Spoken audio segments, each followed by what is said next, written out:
So solstice is on the 21st of December, and it marks the first day of winter.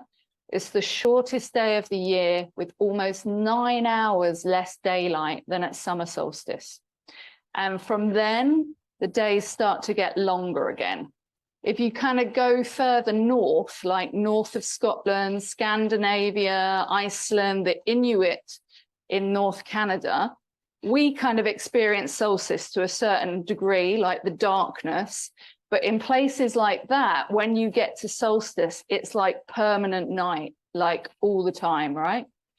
So it's not just a case of it, you know, being dark at nighttime. There's a kind of permanent darkness. So solstice is even more important in countries like that, because there is this sort of sense of fear, however irrational, but equally valid, that the light might not actually come back when we're in the darkness all the time.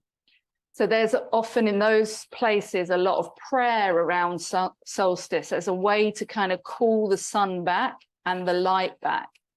So that sense of fear and our need to have agency around it. So when we're praying or inviting it back, it feels like we're doing something actively to call it in.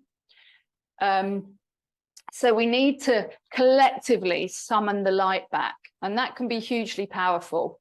And we experience that here too, but to a lesser degree. It's not dark all the time, like it's there. We have like daylight still at nighttime. But there are places where those cultures develop with a totally different sense of what solstice was, and it infuses much of what we feel about it as well. So it's all passed down to us. And we know that many people suffer with like SAD, seasonal affective disorder, and things like that at this time, because there is just this fear of the dark, but also a physical impact that the lack of sunlight has on us. And then there's also, you know, darkness happening right now that comes in many different forms.